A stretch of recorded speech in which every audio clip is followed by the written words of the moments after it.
अहम खबर आपको आगाह करते चले मियानी से, जहां मियानी के नवाही गांव कल्याणपुर में फलाही सोसाइटी की बुनियाद रखी गई है। मजीद जानते हैं इकबाल बरताना से। जी इकबाल, बताइएगा फलाही सोसाइटी बनाने का मकसद क्या है?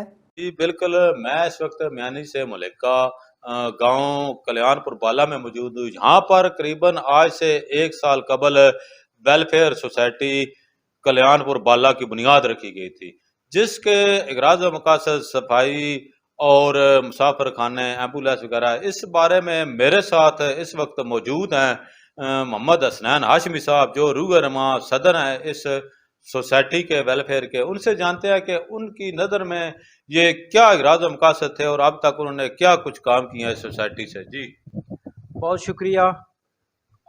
ਤੁਸੀਂ ਲੋਕ ਜਨਾਬ ਸਾਡੇ ਗ੍ਰਾਂ 'ਚ ਆਏ ਹੋ, ਬਹੁਤ ਬਹੁਤ ਤੁਹਾਡੇ ਸ਼ੁਕਰੀਆ ਅਦਾ ਕਰਦੇ ਹਾਂ।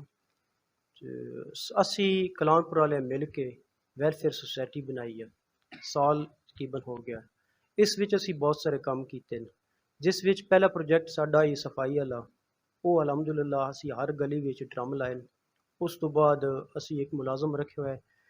ਉਸ ਤੋਂ ਬਾਅਦ ਇੱਕ ਰਕਸ਼ਾ ਸਾਡਾ, ਉਹ ਮੁਲਾਜ਼ਮ ਗਲੀਆਂ ਸਾਡੀਆਂ ਸਾਫ਼ ਕਰਦਾ ਹੈ। ਉਸ ਤੋਂ ਬਾਅਦ ਇਹ ਹੈ ਕਿ ਉਹ ਡੇਲੀ ਜਿਹੜਾ ਸਾਡੇ ਡਰਮ ਉਹ ਖਾਲੀ ਕਰਦਾ ਹੈ, ਕਲਟੀ ਕਰਦਾ ਹੈ। ਅਤੇ ਉਸ ਤੋਂ ਬਾਅਦ ਅਸੀਂ 2 ਦਫਾ ਕੈਂਪ ਲਾਏ ਨੇ ਦਵਾਈਆਂ ਵਾਲੇ, ਅਤੇ ਫ੍ਰੀ ਕੈਂਪ 2 ਦਫਾ। ਉਸ ਤੋਂ ਬਾਅਦ ਅਸੀਂ ਐਂਬੂਲੈਂਸ ਲਈ ਹੈ। ਬਾਅਦ ਵਿੱਚ 3 ਅਸੀਂ ਮੁਸਾਫਰਖਾਨੇ ਆਪਣੇ ਗ੍ਰਾਮ ਰੋਡ 'ਤੇ ਬਣਾਏ ਨੇ, ਅਤੇ ਇਨਸ਼ਾਅੱਲਾ ਅੱਗੇ ਵੀ ਅਸੀਂ ਫਿਲਟਰ ਪਲਾਂਟ ਪਾਣੀ ਵਾਲਾ ਵੀ ਲਾਸਾਂਗੇ। ਉਸ ਤੋਂ ਬਾਅਦ ਹੋਰ ਬਹੁਤ ਸਾਰੇ ਕੰਮ ਨੂੰ ਅਸੀਂ ਅੱਗੇ ਲਾਈਟਾਂ ਵੀ ਲਾਈਆਂ ਨੇ, ਅਤੇ ਹੋਰ ਵੀ ਮਜ਼ੀਦ ਲਾਈਟਾਂ ਆਪਣੀਆਂ ਗਲੀਆਂ 'ਚ ਰੋਡ 'ਤੇ ਅਸੀਂ ਫਿਰ ਲਾਵਾਂਗੇ, ਕੈਮਰੇ ਵੀ ਲਾਵਾਂਗੇ।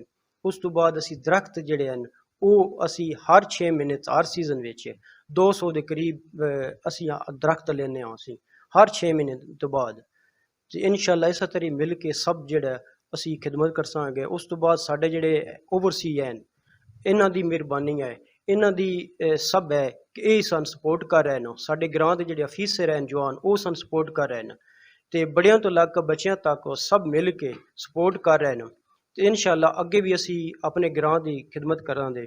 ਸ਼ੁਕਰੀਆ। अच्छा, एक ये भी दसो अगर गाँव ਦੇ ਵਿੱਚ ਜਿਹੜੇ ਵੀ ਮਜ਼ਦੂਰ ਤਬਕਾ, ਉਹਨਾਂ ਦੇ ਉੱਤੇ ਕੋਈ ਬਰਡਨ ਤਾਂ ਨਹੀਂ, ਤੁਸੀਂ ਹੱਥ ਨਾਲ ਚੰਦਾ ਦੇਣਾ, ਇਹ ਤੁਸੀਂ ਆਪਣੀ ਮਦਦ ਆਪ ਦੇ ਤਹਿਤ ਕਰ ਰਹੇ ਹੋ ਜਾਂ ਕੋਈ ਚੰਦਾ ਵੀ ਇਸ ਵਾਸਤੇ ਮਖਸੂਸ ਹੈ? ਨਹੀਂ ਜੀ, ਇਸ ਵਿੱਚ ਚੰਦਾ ਕੋਈ ਨਹੀਂ ਹੈ। ਇਹਦੇ ਵਿੱਚ ਓਵਰਸੀ ਸਾਡੇ ਹਨ, ਉਹਨਾਂ ਦੀ ਬਹੁਤ ਅਹਿਸਾਨ ਹੈ ਕਿ ਉਹ ਸਾਨੂੰ ਪੈਸੇ ਦੀ ਕਮੀ ਆਉਣ ਹੀ ਨਹੀਂ ਦਿੰਦੇ, ਅਤੇ ਸਭ ਲੋਕ ਮਿਲ ਕੇ ਸਾਡੀ ਸੋਚ ਤੋਂ ਵੱਧ ਸਾਨੂੰ ਪੈਸਾ ਦਿੰਦੇ ਨੇ। ਅਤੇ ਅਸੀਂ ਸਾਡੇ ਬਜ਼ੁਰਗ ਹਨ ਗ੍ਰਾਂ ਦੇ, ਉਹ ਸਾਡਾ ਫੈਸਲਾ ਕਰਦੇ ਨੇ। ਉਹ ਮਿਲ ਕੇ ਕਮੇਟੀ ਬੈਠ ਕੇ ਅਸੀਂ ਫੈਸਲਾ ਕਰਦੇ ਹਾਂ ਕਿਹੜਾ ਅੱਗੇ ਕੰਮ ਕਰਨਾ, ਕਿਹੜਾ ਪ੍ਰੋਜੈਕਟ ਕਰਨਾ ਹੈ, ਅਤੇ ਜਿਹੜਾ ਉਹ ਫੈਸਲਾ ਕਰਦੇ ਨੇ ਉਸ ਤੋਂ ਬਾਅਦ ਅਸੀਂ ਜਿਹੜਾ ਨਹੀਂ ਉਹ ਮਿਲ ਕੇ ਸਾਰਾ ਅਸੀਂ ਕੰਪਲੀਟ ਕਰਦੇ ਹਾਂ। ਜੀ ਜਿਸ ਤਰ੍ਹਾਂ ਹਸਨੈਨ ਹਾਸ਼ਮੀ ਸਾਹਿਬ ਸਦਰ ਸੁਸਾਇਟੀ ਕਲਿਆਣਪੁਰ ਬਾਲਾ ਮੇਰੇ ਨਾਲ ਗੁਫ਼ਤਗੂ ਕਰ ਰਿਹਾ ਹਨ, ਔਰ ਉਹਨਾਂ ਦਾ ਆਖਣਾ ਬਾ ਕਿਸੇ ਦੇ ਉੱਤੇ ਕੋਈ ਪਾਬੰਦੀ ਨਹੀਂ ਕਿ ਕਿਤਨਾ ਕੋਈ ਫੰਡ ਦੇਵੇ। ਉਹਨਾਂ ਦੀ ਜਿਹੜੀ ਇਮਦਾਦ ਚੱਲ ਰਹੀ ਹੈ ਉਹ ਜਿਹੜੇ ਬਾਹਰ ਦੇ ਬੰਦੇ ਹਨ ਉਹ ਦੇ ਰਹੇ ਆਵਾਮ ਜਿਹੜੀ ਬੂਲਾ ਬਾਲਾ ਦੀ ਹੈ ਗਰੀਬ ਆਵਾਮ ਦੀ ਵੈਲਫੇਅਰ ਵਾਸਤੇ ਹੈ, ਔਰ ਉਹ ਆਦਨ ਇਸ ਦੇ ਵਿੱਚ ਮਜ਼ੀਦ ਵੀ ਅਸੀਂ ਬਿਹਤਰੀ ਲੈ ਸਾਂ।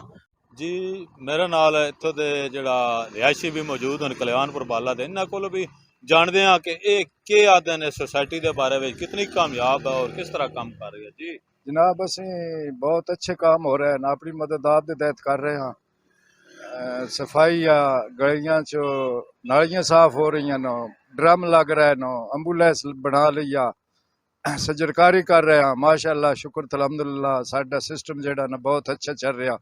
अल्लाह पाक खैर करा तो असा और भी कोशिश कर रहे कि इस कम न वधाइए। जी एंबूलेंस तो दी गई है, इसका कितना फायदा है? इसका बहुत फायदा जी, गरीब मस्कीन जो भी है असी उस लै लेने। पेट्रोल का सिर्फ खर्चा, बाकी हर चीज़ फ्री है, दिन हो रात हो जिस टाइम सारी जरूरत पवा असी अपनी इस्तेमाल करते हैं। अच्छा, अगर कोई ज्यादा गरीब होंदा बिल्कुल ही अगर पेट्रोल दे भी नहीं सकता उस बारे वो बिल्कुल फ्री, कोई उसको एक पैसा नहीं लेना, बिल्कुल फ्री उस लै तो लै। जी ठीक है। जिस तरह ये दस रहे ने इत्थों दे रिहायशी पेट्रोल की भी बचत अगर जो बिल्कुल गरीब है उस वास्ते पेट्रोल की माफी एंबूलेंस गलियां साड़ियां जड़ियां वो बिल्कुल अपनी मदद आप देता है सोसाइटी की तरफों साफ हैं और पौधे नए लगाए जा रहे हैं। जी बहुत शुक्रिया इकबाल बरताना तफसीलात से आगाह करने का।